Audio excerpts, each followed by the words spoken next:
Craig, I want to have a broader discussion with you, but first, any developments around the Strait of Hormuz? Have we reached the cap beyond which, hiring a ship just isn't doable because there is nowhere more for the price to go? No, I mean, ultimately, the logistics market is responding to this. Higher prices for containers, higher prices for shipping. But that's the great thing about logistics companies is they respond to these events. They price it accordingly. And we're seeing freight rerouted to account for this disruption, which is just one of many, many disruptions that we've had over the last, inevitably over the last decade. What about insurance costs? Do they continue to rise? Do we have any kind of fall off in insurance costs, even when we got the memorandum of understanding? Well, I think ultimately a lot of the cost, the insurance cost, is priced into the current conditions.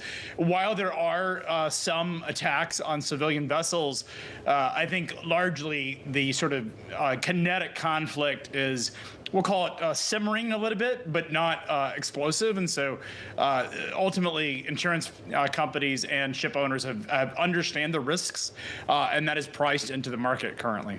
Craig, I want your thoughts as well on this new Arctic route that's being reported on today. So apparently a China shipping company is going through the Arctic because polar ice caps melting allow it to traverse from Asia to Europe in 20 days, as opposed to the regular 40 days it takes generally. Is this a route that could take off and help other shipping companies avoid these dangerous choke points? Yeah, I mean, this has been something that's been talked about for at least the last decade, the fact that the polar ice caps are melting, which will provide new sea lanes. Russia has some icebreakers to be able to clear the lanes. This is one of the reasons that Donald Trump has wanted Greenland, is because ultimately, if you're coming across the Arctic, you're going to pass Greenland, and it provides a much, from a strategic standpoint, provides a really interesting sort of outcome. But this is really a continuation, something that shouldn't be a surprise to anybody, because it's something we've been watching and monitoring for the past at least decade. And it's certainly the dream of the Chinese, the dream of the Russians, to get access to the North Atlantic and the Arctic Ocean, because ultimately this provides, avoids the bottleneck that is in the Middle East and allows them to route more direct traffic to North America. Craig, just more broadly, port volumes are surging. Ocean carrier rates obviously have gone through the roof, and they're passing on those costs. Energy surcharges have been very, very widespread and are getting more widespread. Truck manufacturing is tightening. All of this is a negative for the consumer and for those that are importing, but it's great news for the freight industry, right? Is the freight recession definitively a thing of the past? Oh, the freight recession's been over since November, and everybody's celebrating because it's been a miserable existence. Ocean container lines, they were out of a recession pretty quickly. They had an 8-month recession, but trucking has been was in a recession really since 2022, and it ended in November of this past year of 25. And so everyone feels relief. I would dispute your comment about it bad for the consumer, because ultimately, when freight's moving, that is good for consumers. I mean, transportation cost is about 3% of finished goods prices that consumers pay. So even if we see a doubling of freight rates, it's still a marginal impact for consumers in terms of inflation. So ultimately, things are moving. The industry is feeling incredibly bullish, and we're seeing volumes pick up on the international container market as well as in domestic trucking and rail. It's up and to the right for the freight industry, and I think that tells us a lot about consumer activity, but more importantly, it tells us a lot about industrial activity. Well, just on that point, everything I just mentioned, do they only add up to incremental costs for the consumer? Is this not a significant inflation push at all then? It's not a huge impact to inflation. Ultimately, retailers will absorb those prices. The biggest risk to retailers and really manufacturers is losing sales. So they will pay the higher freight rates and ultimately eat it in some of their margins. But look, we've seen in the past earnings, this past earnings cycle, that corporate profits are at record highs. So there is some ability for retailers and manufacturers to absorb higher freight rates. Ultimately, they want to get their products into the country. They want to get their products moving to end consumers.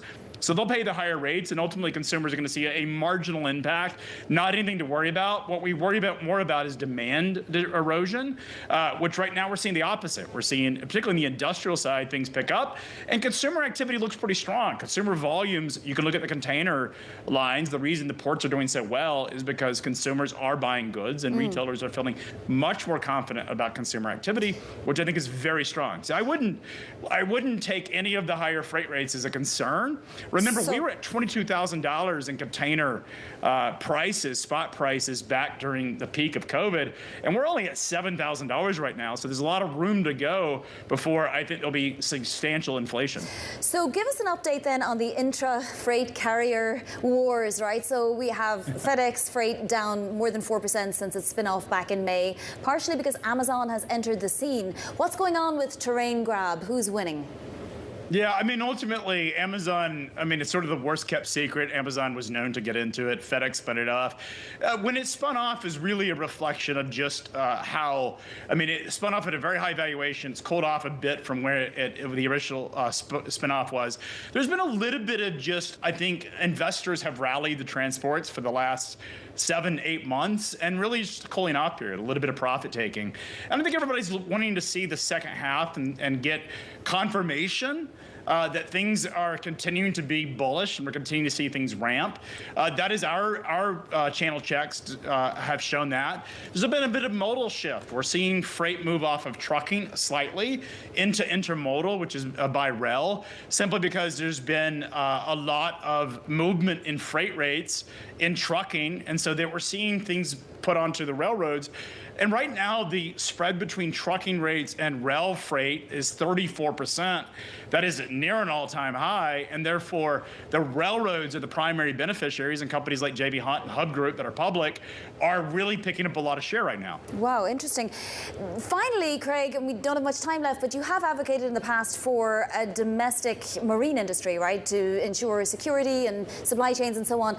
Are you hearing anything about the administration potentially taking stakes in any businesses surrounding supply chains, the network, marine industry, trucking industry, or anything like that? Any whisperings at all in the community? Well, I mean, look, I don't think the administration is going to take any trucking investments. It's the most fragmented market. But when we talk about maritime, there is certainly some different bills, executive orders that have tried to encourage maritime investment. There was a story not too long ago about a startup that's going to build ships, commercial ships, that it was originally supposed to go in California, but they moved it to Texas because of some issues with local municipalities and some things that they were not willing to do in California. Not a shock. And they moved it to South Texas. So I do think there's a movement and investment, and certainly administration has been very public about wanting more marine investments, is providing incentives. But these, you know, if we're going to build out a marine industry, we're talking, we need a lot of money, hundreds of billions of dollars to really restore marine investments in the United States. And this is going to take many years. So a lot of the movement is very slow, it feels like, from my perspective. But it's certainly moving in the right direction, but it's going to take a lot more than where we see today.